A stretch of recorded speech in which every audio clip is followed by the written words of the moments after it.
you poured weeks into feels like a massive punch in the gut.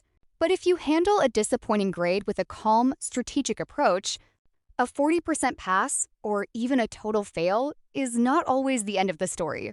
Here is the exact step-by-step process to review, challenge, and potentially upgrade a bad assignment grade in university. First, enforce the mandatory 24-hour rule. Never email a lecturer or tutor while you are still furious or upset. Take a day to process the disappointment, and then pull up your assignment alongside the official module marking rubric on Brightspace or Canvas. University assignments are graded against specific criteria like depth of critical analysis, referencing accuracy, structure, and engagement with required reading. Compare the written feedback you received line by line against that rubric. Look for clear discrepancies where you met the criteria for a first or a 2-to-1, but the marker penalized you or overlooked key sections of your work. Second, schedule an informal feedback meeting with your module coordinator or tutor. This informal stage is where 90% of grade adjustments actually happen. When you write the email, do not say, "I want to appeal my mark," or "I think my grade is unfair." That immediately puts the lecturer on the defensive. Instead, phrase it professionally. "I'm looking over my feedback to see how I can improve for future assessments. And I'd really appreciate 20 minutes to go through the marking rubric with you." In the meeting, bring a printed copy of your essay, the rubric, and specific questions.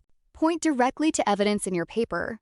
On page 3, the feedback states, "I missed key literature on X, but I cited author Y's 2024 paper here in paragraph 2. Could you clarify how I could have integrated that better?"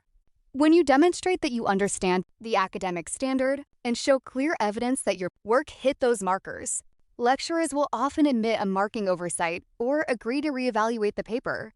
Third, if the informal route fails and you have genuine grounds, move to a formal academic appeal. Every university in Ireland has a strict academic appeals procedure, but you cannot appeal simply because you disagree with the marker's opinion. You must prove specific legal or procedural grounds, such as a clerical error in calculating your marks, proven bias, or severe extenuating circumstances like sudden illness that were formally documented at the time. Before filing a single form, walk straight into your students' union office and meet with your SU education officer. They deal with grade appeals every single day, know university regulations inside out, and will help you draft a bulletproof formal case. Treat your grade like an evidence-based negotiation, know your rights, and never settle for a bad mark when your work deserved more.